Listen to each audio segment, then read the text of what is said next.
I awakened the most useless F-rank ability in history. It can reset any designated non-living object within a 1-meter radius, back to its original state. But in practice, refreshing a book just gives you the same book. Refreshing a towel just gives you the same towel. So 3 months into the zombie apocalypse, my girlfriend grabbed the last half-pack of crackers and walked out on me without looking back, straight into another man's car. Before she left, she tossed an empty instant noodle cup at my feet, like throwing scraps to a dog. "Don't blame me, babe. Your ability is completely useless. If I stay with you, I'll starve to death." In despair, I stared at that empty cup, and a wild thought flashed through my mind. Refresh! A rich, savory beef aroma exploded in the air. Beneath the torn wrapper lay a perfectly arranged noodle cake in 3 seasoning packets. I froze. My ability wasn't useless. We had all misunderstood it completely. Resetting to its original state didn't mean the state from 1 second ago. It meant the state from the very moment it first existed. An empty instant noodle cup. Its original state was a brand new, factory-sealed cup of noodles. My heart was pounding wildly in my chest. Not from fear, but from pure, explosive excitement. I looked around the looted convenience store.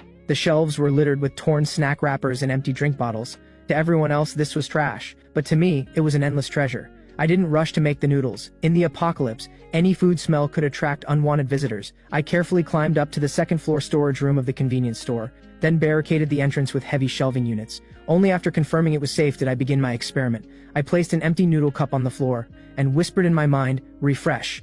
A barely visible ripple flashed across the cup, and instantly, another brand new cup of noodles appeared. Again, I held back my joy and kept going. 10 minutes later, a mountain of 60 noodle cups towered in front of me. My ability had a 10-second cooldown, which meant unlimited noodles, forever. Then my eyes landed on an empty water bottle nearby. Refresh. Instantly, a full 500-milliliter bottle of clean water appeared. I turned to a first aid kit on the floor, nothing left but the empty shell. Refresh. A brand new first aid kit appeared in my hands. My breathing quickened. Food, water, medicine, the most precious supplies in the apocalypse, were now unlimited for me. "Lily, you thought my ability was worthless? Just wait. One day you'll be on your knees, begging me for a bite of food." For the next 3 days, I locked myself in that storage room. The mountains of empty packaging piled up in there became my raw materials. Chips, crackers, chocolate, anything that could fill a stomach, I refreshed into boxes and boxes of supplies. Drinks and bottled water filled up half the room. Most importantly, I found an empty gas canister. With a portable camp stove from the store strapped to my back, I could finally eat something hot. After shutting every window in the room, I boiled a pot of water, tore open 3 seasoning packets, and gently lowered the noodle cake in. When that long-forgotten aroma hit my nose, my tears finally came.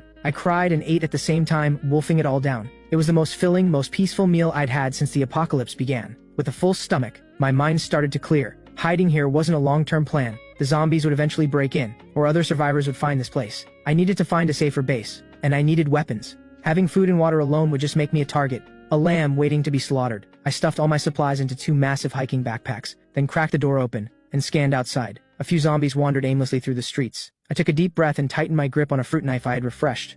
Sharp as the day it was made. Time to move. Leaving the store went smoother than expected. I used a maze of back alleys to dodge most of the zombies. When I came across a stray one, I smashed a freshly refreshed full can of soda into it, and while it staggered, finished it off with a knife. My destination was Blue Bay Community on the west side of the city, a well-known upscale residential complex. With a solid security system and tall, thick walls, it should have held up in the early days of the apocalypse. More importantly, my parents lived there. When the apocalypse hit, I was at school and lost contact with them. Finding them was the only thing driving me forward. But the road to Blue Bay Community was far harder than I'd imagined. The city had completely collapsed. Abandoned vehicles choked every main road. Along the way, I witnessed too many horrors. Violent clashes over scraps of supplies. In that moment, I understood with painful clarity that Lily's betrayal was perhaps just the smallest piece of a much crueler world. Here, humanity had already fallen apart. By the evening of the 3rd day, I finally reached the outer perimeter of Blue Bay Community. The tall iron gates were shut tight, and faint silhouettes stood guard along the walls. It had indeed become a survivor's stronghold. I watched from a distance for a long time. Getting inside meant going through their screening, so I reorganized my pack, hiding most of my supplies in a hidden drainage tunnel, keeping only 2 bottles of water and 1 pack of crackers, and played the role of an ordinary refugee heading toward the gate. "Halt! Who's there?" A sharp shout came from the wall above. I raised both hands and looked up, showing a face caked in dust and grime. "I'm a resident here. My name is Evan Lynn. My unit is in Building 17. Building 17, Evan Lynn." The person above went quiet, apparently checking via radio. A moment later, the iron gate cracked open just slightly, and a man stepped out, gripping a steel pipe, his face tight with suspicion. "ED," he said bluntly. I pulled out my ID, ready and waiting, and handed it over. He checked it, then looked me up and down. "Just you? Where are your supplies?" I lowered my head, my voice carrying just the right amount of choked fear. "Everything was taken from me on the way here. This is all I have left." The man frowned, looking skeptical, but faced with my scrawny frame and pitiful appearance, he finally let his guard down. "Come in." Remember the rules. All newcomers must hand over half their supplies for communal distribution. My chest tightened at that, but thankfully I had planned ahead. I nodded obediently and handed over 1 bottle of water and half the pack of crackers. The man took them, a flicker of contempt crossing his eyes, but he waved me through anyway. Once inside, the scene gave me some relief. Tense, yes, but at least there was order. People were patrolling, others were reinforcing the defenses, and women and children were sheltered together in the community clubhouse. This place was like an island in the apocalypse, temporarily cut off from the blood and chaos outside. A woman handling registrations told me. The community was now run by someone called Boss Leo, the former property manager. After the apocalypse, he awakened an Earth-type ability and organized a security team to protect everyone. Every resident received a daily food ration based on their contribution points. Those who wanted more had to join the patrol team or the logistics unit. I used poor health as an excuse and stayed out of any group for now. My immediate priority was finding my parents. But when I ran anxiously all the way to our front door, I found the security door forced open and the apartment ransacked. My heart sank. I rushed inside, screaming for Mom and Dad. Only dead silence answered me. A thin layer of dust coated the living room coffee table. They had been gone for at least several days. There were signs of a struggle on the floor, but no blood. A small mercy in a hopeless situation. I collapsed to the floor, seized by a helplessness and fear I had never felt before. I had no idea where to look for them. Just as I sat there, lost and hollow, footsteps echoed outside the door. A sneering voice called out, Well, looks like we missed one." I snapped my head up. 2 men were blocking the doorway. The one in front was shaved, bald, sizing me up with a predatory grin. I recognized him. He was one of Boss Leo's lieutenants, Scorpion. Scorpion licked his lips, looking at me like a piece of meat on a cutting board. The registered owner of this unit racked up a debt with Boss Leo a few days ago. They got kicked out. This place belongs to us now. My eyes narrowed. What did you do to my parents? Relax, we just kicked them out. That's what happens to useless people in the apocalypse. But you look like you got some fight in you. Stick around, run some errands for us, and maybe we'll let you eat. I had been so naive, thinking this place was a safe haven. Turns out it's the same here. The strong prey on the weak. As they moved closer, my hand quietly reached for the side pocket of my bag, where a freshly refreshed fruit knife waited.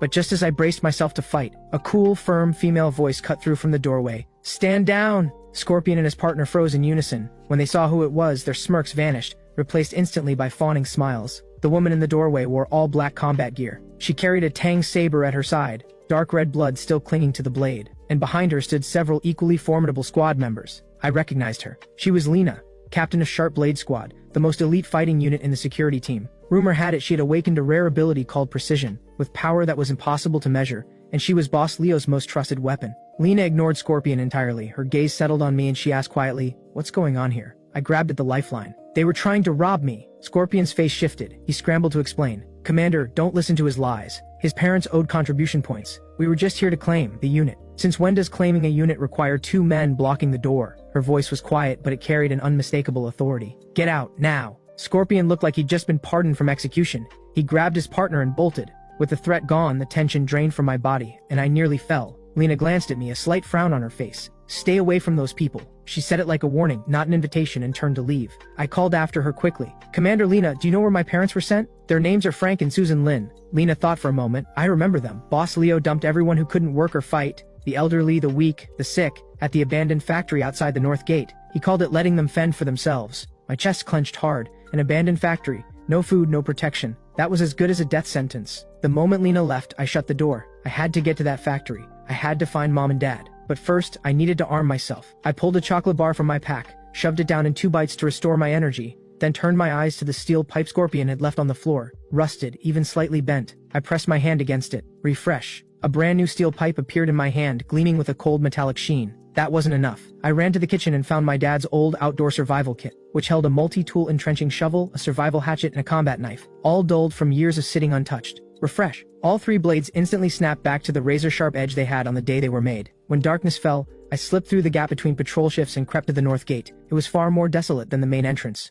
Just 2 guards yawning at their post. I didn't disturb them. Instead, I found a blind spot in the cameras and used a freshly refreshed rope to scale the wall, over 3 meters high, without breaking a sweat. Outside the wall was wasteland. In the distance, the silhouette of a factory loomed, like a silent beast of steel. The air reeked of rot. Somewhere in the dark, zombies groaned. I gripped my steel pipe, crouched low, and moved fast toward the factory. But the closer I got, the more zombies there were. I ducked behind a crumbled wall and saw at least a dozen zombies clustered at the factory gate, drawn by something inside, slamming their bodies against the sealed iron doors. From behind those doors came faint cries and screams. Mom and Dad were in there. Panic burned through me. But reason held me back. I couldn't rush in blind. I scanned the area and spotted a row of high windows along the factory's side wall, about 4 meters up. That could be my way in. My mind was made up. I moved. I grabbed a loose rock, and hurled it with everything I had at an abandoned car down the road. It struck the window with a sharp crack. The zombies at the gate took the bait, turning sluggishly and shambling toward the sound. I seized the moment, sprinting to the factory wall, pulled out my rope, tied a climbing pick to one end, and swung it hard. The pick caught firm on the window ledge. I took a breath, climbed hand over hand, pulled myself through the window and dropped inside. It was a massive production floor. Rusted machines and scattered parts everywhere, with only thin slivers of moonlight falling through the broken roof. From the far end of the floor came muffled crying and arguing. I followed the sounds, moving carefully through the dark. In a corner barricaded by broken-down machinery, I found dozens of survivors. Most of them were elderly or children. I spotted my parents instantly. They were huddled in the corner, Mom clutching her knees, crying without a sound, while Dad held her close, whispering comfort. My eyes went red immediately. I called out to them, my voice breaking. Everyone startled and turned at once. Mom and Dad snapped their heads up, and the moment they saw me, shock melted into overwhelming joy. Mom let out a cry and scrambled toward me. The three of us, in this hopeless apocalypse, held each other tightly. The joy of being reunited washed away every fear and every ounce of despair, but the moment was cut short by a harsh voice. "Hey, where did you come from?" A man with a long scar across his face stepped forward, a group of muscular young men behind him, clearly the one in charge here. His eyes locked onto my bulging backpack, burning with greed. "Impressive, kid. Making it here alone. What's in the bag? Show everyone."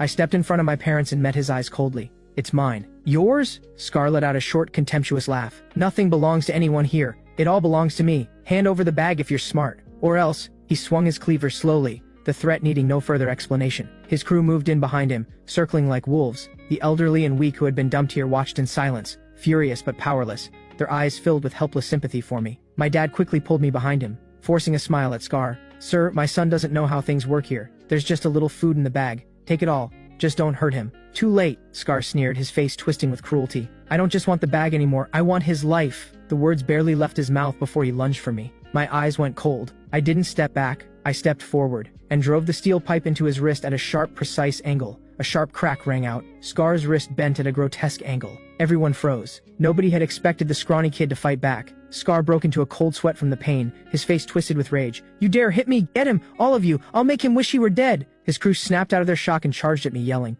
I tossed the backpack to my parents and raised the pipe to meet them. One swung a wooden club at my head. I twisted aside, flicked my wrist and drove the other end of the pipe into his weak point. He screamed and crumpled to the ground. No wasted movement. Every strike targeted a vulnerable joint, just enough to protect myself. What scared them even more was that I never seemed to tire. After I dropped two of them, the rest hesitated, too afraid to move in. Scar clutched his broken wrist, staring at me in shock and fury. "Who are you? Are you an ability user?" I didn't answer. I just stared at him with cold, unblinking eyes. Every ounce of suffering I had endured over these months of apocalypse, ignited in this moment into a blaze of fury. Walk away, or die. The sheer ferocity in my voice silenced the room. Scar's expression flickered. He hadn't expected to hit a wall like this. But just as we stood at a standoff, the factory's iron doors let out a thunderous boom, then a second, then a third. The crowd erupted into panic. "The zombies are ramming the gate. What's happening? Why are they suddenly going crazy?" Fear spread through the crowd like a plague. Even Scar forgot about me. He and his crew threw their bodies against the buckling doors, piling debris to hold them shut. But there were too many zombies. The doors were warping under the impact, the bolt groaning. It could give way any second. Despair settled over everyone. My parents trembled beside me, gripping my hand. I took one look at the doors. Old, heavily rusted iron. A bold idea formed in my mind. I picked up my steel pipe and walked toward the doors, every pair of eyes in the room watching in disbelief. "What are you doing? Are you crazy?" One of Scar's men screamed at me from behind the door. I ignored him and pressed my hand flat against the cold, rusted surface. Then, before everyone's unbelieving eyes, a miracle unfolded. The battered, dented iron doors, smoothed out as if time itself were reversing, every dent vanishing, the warped frame straightening back to perfect. In an instant, a gleaming steel gate stood before them, factory new and immovable. The zombies outside slammed against it, but it didn't budge, absorbing each blow with a deep, muffled thud. The entire factory floor fell dead silent. Every single person stared at me, speechless. Scar's jaw hung open, the pain in his wrist completely forgotten. He pointed at me, stuttering. Your ability, it's repair." I didn't bother explaining.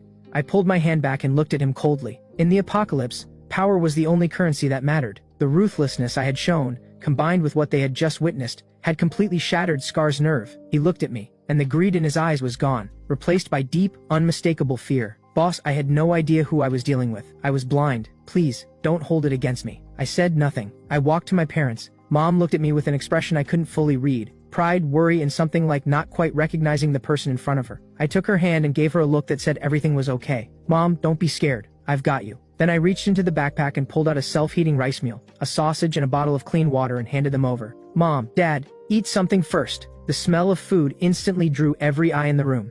The survivors, who hadn't eaten in who knows how long, stared at the food in my parents' hands, their throats working with audible swallows, their eyes hollow with hunger. Scar and his crew were practically bug-eyed. In a world where food was worth more than gold, I had produced all of this without even blinking, and that shook them even more than fixing the gate had. When it was done, I turned back to Scar. From this moment on, I'm in charge here. My voice was calm, but it reached every corner of that room. Scar's face twitched. Then slowly his head dropped. Taking over the factory went smoother than I expected. In the face of absolute power and limitless supplies, whatever authority Scar wanted crumbled instantly. I didn't drive them away. Manpower was a resource too. I put them on guard duty and zombie clearing operations nearby, while I handled food and logistics. Every day I locked myself in a private room, pretending to take inventory, while actually refreshing food and every other essential supply at full speed. When crate after crate of fresh supplies appeared before them, everyone looked at me with awe. They all assumed I had some kind of spatial ability, with a pocket dimension full of stockpiled goods. With enough food and a secure shelter, the survivors slowly came back to life. Under my management, the entire abandoned factory became organized and efficient. Mom and Dad became my most trusted helpers, managing people and distributing supplies. They found their dignity and purpose again among the group, and their spirits lifted more with every passing day. Everything was moving in the right direction, but there was still something gnawing at me. Boss Leo, the former property manager of Blue Bay Community, who had thrown defenseless, elderly people like my parents out to fend for themselves, that debt would be repaid, sooner or later. Besides, Blue Bay Community's defenses and living conditions were far superior to this rundown factory. I wanted to give my parents and everyone who followed me a real home, something more stable and secure. It was time to go pay Boss Leo a visit. A week later, I was fully prepared. Using my refresh ability, I restored every abandoned electric vehicle I found in the factory to its original factory condition, fully charged, and refreshed dozens of brand new protective suits, safety helmets, and steel-toed boots. For weapons, in addition to steel pipes and hatchets, I had my people grind factory steel into dozens of sharp spears. As for Scar and his inner circle, they were completely loyal to me now. I kept them fed and clothed. In the apocalypse, that was a debt greater than life itself. I picked the 20 strongest people, Scar among them. Before we set out, I looked at my assembled team and said simply, "We're not going there to beg. We're going to take back what was always ours." Blue Bay Community has solid walls, comfortable homes, and we are going to build a real home there. Everyone who's with me, get in. Not one person hesitated. After everything they had seen me do, their trust in me was absolute, almost blind. A convoy of 20, moving with purpose, rolled toward Blue Bay Community. When we reached the north gate of Blue Bay Community, the guards on the wall had already spotted us. They stared at our well-equipped convoy, visibly thrown off. "Scar, weren't you kicked out? What are you doing back here?" Scar, now my devoted second, straightened his back and answered with full confidence. "We're here to negotiate a partnership with Boss Leo." "A partnership with you lot?" The guard snorted. At that, I stepped out of the vehicle and walked to the front. "Tell Boss Leo," I said calmly, "that Evan Lynn is back." The guard didn't know me, but seeing me at the center of the group, he could tell I wasn't someone to dismiss, and after a moment's hesitation, he radioed it up. Soon the north gate swung open, and Boss Leo came out with a large crowd behind him, including Lena, captain of Sharp Blade Squad. Boss Leo was a heavy-set man in his mid-40s, with sharp, arrogant eyes. He took in our convoy, our brand new gear, our sharp and well-fed look, and a flicker of surprise and greed crossed his face. Well, if it isn't young Evan Lynn. Haven't seen you in a few days. Where'd you come into all this good fortune?" "Let's skip the small talk, Boss Leo. I'm here to move my people into Blue Bay Community." Boss Leo reacted as if he just heard the funniest thing in years, breaking into a loud, booming laugh. "Evan, did you wake up on the wrong side of the bed? Blue Bay Community is my territory. What gives you the right to walk in?" "This," I snapped my fingers. Behind me, Scar hoisted up a crate and opened it, packed full of sealed, factory-fresh compressed crackers. Boss Leo's laughter stopped dead. Behind him, the guards all drew a sharp breath. Blue Bay Community had strong defenses but a large population and a constant food shortage. Their daily ration was nothing more than a piece of dark bread. Where did you get all this food?" "You don't need to know where it came from. I'm only asking you one thing. Deal or no deal?" Boss Leo's eyes flickered. "And what kind of deal are you proposing?" "Simple. My people move in, we supply a portion of the food, you handle security, we co-manage the community." At that, Boss Leo's expression darkened. "Kid, that's quite an appetite you've got. I'm the leader of this base. Why on earth would I share power with some nobody who showed up out of nowhere? Those are my terms. If you don't agree, we'll take it by force." "Take it by force? Ha! With your 20-something people?" "Lena!" At his command, Lena and every member of Sharp Blade Squad stepped forward in unison, a wave of lethal intent rolling off them like a cold wind. Sharp Blade Squad was Blue Bay's ace, every member a battle-hardened ability user. My people tensed up immediately. Only I didn't flinch. I looked at Lena, the woman who had helped me once before. She was looking back at me, curiosity and surprise in her eyes. "Commander Lena, do you really think we can't get in?" Lena was quiet for a moment. Then she said, "Mr. Lin, you're clearly capable, but Blue Bay Community has 200 security personnel. Forcing your way in won't end well for you." It was a genuine warning. Boss Leo smirked with satisfaction. "You hear that? Don't push your luck. Hand over all your food and I might let you and your parents in, as ordinary residents. As for your people, send them back where they came from." So that was his answer: swallow all my supplies, and drive away everyone loyal to me. Quite the scheme. I smiled. "Looks like we're done talking. I slowly raised my right hand and aimed it at the tallest residential tower behind them. I looked them in the eye and said, "One word at a time. I'll give you one last chance. Let me in, or I make that building disappear." My words dropped the entire scene into an eerie silence. Then it exploded into deafening laughter. Boss Leo laughed until his eyes watered. "Lena, you hear this? That's the funniest thing I've heard all year." But Lena didn't laugh. She just stared at me, her expression grave and unreadable. Something told her I wasn't joking. I wasn't. I let my smile fade and began counting down. Boss Leo's smile froze. The laughter died. People exchanged glances, a creeping unease setting in. That 30-story tower was the landmark of Blue Bay community, and where most of the security team's families lived. When I counted down to 1, Boss Leo finally roared, all bluster, no backbone. "You're bluffing, take him down." But it was already too late. The moment I finished counting, I unleashed my ability, not an object within 1 meter, but pushing its range to the absolute limit in an instant. I aimed at the tower standing 100 meters away and whispered in my mind, "Refresh." The world went silent, as if someone had hit mute. Before the eyes of hundreds of horrified onlookers, the 30-story tower began to flicker violently, like a television losing its signal, its outline blurring, becoming translucent. In just 1 second, the entire building and everything inside it simply ceased to exist. All that remained was a bare, empty foundation, as if it had never been there at all. Every face in the crowd froze, expressions locked in blank shock and a terror that had no words. Boss Leo's men completely broke. They dropped their weapons and ran screaming in every direction, as if fleeing the end of the world itself. Boss Leo himself collapsed straight down to the ground, his face ash-gray, lips trembling, unable to speak a single word. His 200 security personnel, his greatest pride, crumbled in an instant. Lena and Sharp Blade Squad didn't break, but every one of their faces was carved with shock and awe. The hand gripping her Tang saber trembled slightly. She looked at me, and the look in her eyes had completely changed. No longer the look one gives a capable survivor, but the look of someone gazing upon a god walking among men. I slowly lowered my hand and walked to where Boss Leo had crumpled on the ground. He looked up at me, the way you'd look at a monster, his whole body shaking uncontrollably. "Now, can my people come in?" Boss Leo nodded frantically and scrambled out of the way. I didn't spare him another glance. I turned to face Scar and the rest, who were equally stunned. "Move in!" My team snapped out of their daze. They looked at me with a fervor that bordered on worship. They knew I was powerful, but they had never imagined this, erasing an entire building. What kind of power was that? With a leader like this, surviving the apocalypse was no longer a question. Our group moved forward, every pair of eyes in Blue Bay community watching in reverent silence. As we rolled in, no one dared stand in our way. Lena and Sharp Blade Squad fell in silently behind us, as if escorting us in.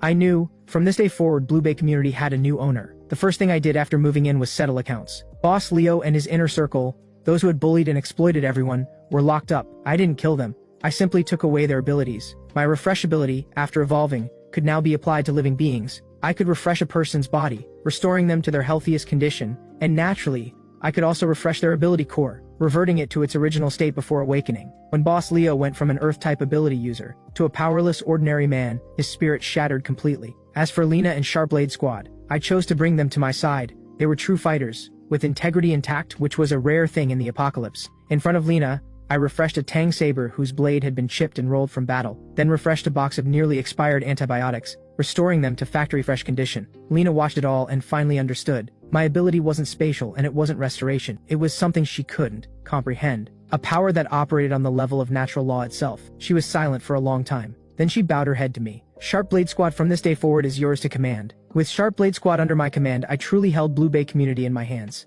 I established new rules. Everyone, ability user or not, would receive food in exchange for contributing their labor. With unlimited supplies, I won people's loyalty fast. At the same time, I rooted out every bad element in the community. Under my leadership, Blue Bay community was transformed, vibrant and full of life. My parents watched all of this with pride and quiet relief. They never asked what my ability really was. They only knew their son had grown up and become someone everyone could depend on. Once the base was running smoothly, I began asking a deeper question. Where was the true limit of my ability? Refreshing noodles, refreshing a building. Could I refresh a living person? I found a security team member who had been clawed by a zombie during a fight and had already begun to turn. Everyone believed he was beyond saving. I sent everyone out, shut the door, and placed my hand on his forehead. A soft white light enveloped him. His agonized screams slowly faded. The mutation receded at a visible pace. I watched his wounds close, and a storm of emotion surged through me. I had done it. I had restored his body to its original state before the infection. That meant the zombie virus was no longer a death sentence, not while I was here. This discovery excited me far more than erasing an entire building had. If I could cure the zombie virus, did that mean I could save more people? Maybe even end the apocalypse itself? A grand plan began to take shape inside me. But before any of that, I had one personal matter to settle. I called Lena in and asked if she had any recent intel on a survivor group called Inferno. The group led by Blaze, a peak D rank pyrokinesis user, and where my ex-girlfriend Lily had ended up. Lena pulled up a map and pointed to a large supermarket on the east side. According to our intel, they've taken over that location, the biggest faction on the east side. The leader is Blaze, a peak D-rank pyrokinesis user. A cold glint crossed my eyes.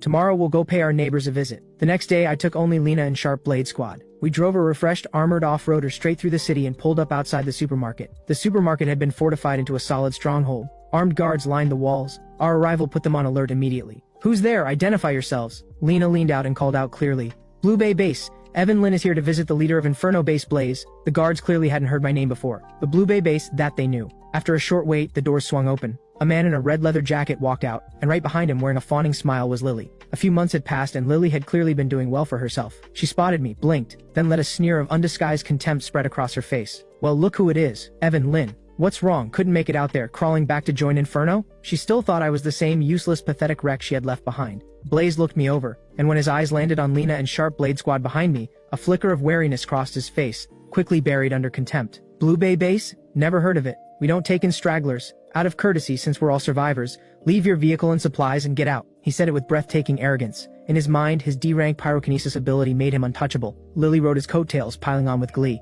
"You hear that, Evan? For old time's sake, I'm telling you, don't push it. The way you are now, you're not even fit to carry Blaze's shoes." I looked at her smug, petty little face and laughed. "Lily, do you remember the empty noodle cup you threw at me?" Lily blinked, confused. She had no idea why I was bringing that up. "What noodle cup? I don't remember that. Just get out of here. You're in the way." My smile dropped. My eyes went cold. "You don't remember? I remember perfectly. I came here today to make you eat it." Lily reacted as if she'd just heard the most absurd thing in her life, pointing at me and bursting out laughing. "Evan, have you lost your mind? Make me eat a noodle cup? On what grounds?" Blaze crossed his arms and sneered. "Big words from a little nobody. Looks like I'll have to teach you exactly how painful a mistake this is." Before the words had even faded, a blazing fireball coalesced in his palm, radiating tremendous heat. Sharp Blade Squad immediately shifted into defensive positions. Only Lena and I stayed perfectly still, watching the fireball in his hand. I shook my head. "Is that all you've got? Pathetic." I raised my hand. The roaring fireball in Blaze's palm went out like a candle in the wind. With a soft puff, it simply vanished. The smirk on Blaze's face froze solid. He stared at his empty palm in disbelief. What just happened? Where's my fire? He tried to summon his ability again and again, but not even the faintest flicker of flame came. His prized D-rank pyrokinesis ability was gone. What did you do to me?" Blaze jabbed a shaking finger at me, his voice cracking with panic. I didn't answer. I simply turned my gaze to Lily, who had gone pale with fear. "Now, on what grounds?" Lily's lips trembled, all color drained from her face. She didn't fully understand what had just happened, but she had seen with her own eyes that Blaze's terrifying ability had simply stopped working in front of me. Fear had robbed her of every word. Lena grabbed her by the collar and dropped her at my feet. She hit the ground on her knees, sobbing and begging through tears and snot. I looked at the spectacle and felt nothing. I reached into my pocket and pulled something out. A flattened instant noodle cup, beef-flavored, the exact one she had thrown at me. I had kept it all this time. In my hand, the empty cup became a brand new sealed cup of noodles in an instant. I tore it open and emptied out the noodle cake and seasoning packets, leaving only the empty paper bowl, which I set down in front of Lily. Lily stared at the empty bowl on the ground. Her face looked worse than a corpse. She knew I wasn't joking. With trembling hands, she picked up the bowl and, with everyone watching, forced herself to eat it. Tears and mucus streaked down her face. Blaze watched the whole scene unfold and finally understood just what kind of person he had provoked. His legs gave out beneath him and he sank to his knees too. I didn't look at him. I kept my eyes on Lily, watching quietly until she had swallowed every last piece of the bowl, wrapper and all. The fall of Inferno Base was even simpler than I had expected. With their leader broken and their ability users terrified of what I could do, they surrendered with almost no resistance at all. I merged the two bases. Blue Bay Base became the most powerful survivor faction in the eastern half of the city. With the matter of Lily finally put to rest, I poured all my energy into developing the base and researching the limits of my ability. If word got out that I could cure the zombie virus, it would shake the entire world. Until I was strong enough to protect myself, that secret had to stay buried. I established a secret medical lab, managed by my parents, dedicated to treating those who had been infected but could still be saved. Every person I cured became deeply grateful, and the most devoted supporters I had, my influence grew like a snowball, expanding without anyone quite realizing it. Along the way, I encountered other survivor factions. To those who were allies, I offered supplies and support. To those who were enemies, I showed no mercy. The name Evan Lynn became a legend. Some called me a god who saved lives. Others called me a demon who ended them. But no matter what they said, no one could deny one truth. I stood at the very top of this apocalypse. In the 5th year of the apocalypse, Blue Bay Base had grown into a massive city of 100,000 people. We had a fully developed defense system, self-sufficient agriculture, and a functioning society with restored order. Here people smiled again. And I, the creator and guardian of this city, rarely appeared in public. Most of my time was spent at the top of the tallest tower in the city's center, looking out over everything I had built. My ability had long since evolved beyond recognition. I no longer needed to touch anything. I could refresh everything within my line of sight. I could refresh a barren stretch of land and make it fertile. I could refresh a contaminated water source and make it clean. My power was drawing closer and closer to that of a true god. Lena was now the supreme commander of the City of Hope. She stood behind me and delivered her report. My lord, the zombie horde from the west is closing in. At its center is something we have never seen before, a sentient S-rank mutant zombie. An S-rank is the highest level catastrophe the apocalypse can produce. It has the power to destroy an entire city. At those words, my gaze cut through the vast distance, and I saw it. A black tide of hundreds of millions of zombies blotting out the sky, and at its center, seated on a throne of bones like an emperor, the S-rank mutant. It seemed to sense my gaze. Crimson eyes met mine across the vast distance. A crushing wave of psychic pressure surged toward me across 100 miles. Lena let out a stifled grunt, her face draining to white in an instant, but I simply gave a light wave of my hand, and the pressure dissolved into nothing. Are you ready? Lena drew a deep breath, her eyes steady and resolute. The City of Hope stands with you, to the very end. I smiled and shook my head. No, we're not going to fall. I turned and looked at her, and at every person in the city. This apocalypse, it's time for it to end. I walked out of the City of Hope alone, and stood on the city wall, facing the zombie horde that looked ready to swallow the world whole. 100,000 citizens watched me through massive screens inside the city. They were tense, afraid, but more than anything they trusted me. The S-rank mutant let out a shriek that could tear a soul apart, and commanded the horde to launch its full assault. I slowly raised both arms wide, as if I meant to embrace the entire world. Everyone watching thought I was about to unleash some world-ending attack, but they were wrong. There was no killing intent on my face, only a quiet compassion. My ability was never meant for destruction. It was meant for rebirth. I closed my eyes and released every last drop of my power, holding nothing back, not aimed at any single zombie, not aimed at any single region, but aimed at this entire broken, ravaged, dying world. Time itself seemed to stop. A white light, vast and gentle beyond all description, radiated outward from me, and spread across the entire world. Wherever the light touched, the raging zombies stopped in their tracks. Their decaying bodies began to heal, their clouded eyes cleared, and the violence and bloodlust in their gaze was replaced by confusion and humanity. The light swept across the earth, and tender green grass pushed up through the cracked dead ground. The gray haze lifted, revealing a deep blue sky that the world had not seen in years. The S-rank mutant on its bone throne watched its own body change with growing horror. It fought back with everything it had, but it could not stop. The force of a power rooted in the very laws of the world itself. In the end, it too was restored to a human form, staring at its own hands in bewilderment. The entire world had been refreshed. Every person infected by the virus was restored to normal. Every landscape shattered by the apocalypse came back to life. It was as if the 5-year nightmare had been nothing but a dream. Inside the City of Hope there was absolute silence. Everyone stared through their screens, watching this miracle unfold in stunned disbelief. No one knew how much time passed. Then one person broke down in tears of joy, then another, until a roar of celebration shook the entire city and echoed across the reborn world. They were calling my name. I stood on the city wall and felt the warm breeze. I turned around, and I saw Lena. I saw my parents. I saw countless faces filled with joy and hope. I smiled. The noodle cup in front of me could be refreshed without end, and so could the world beneath my feet.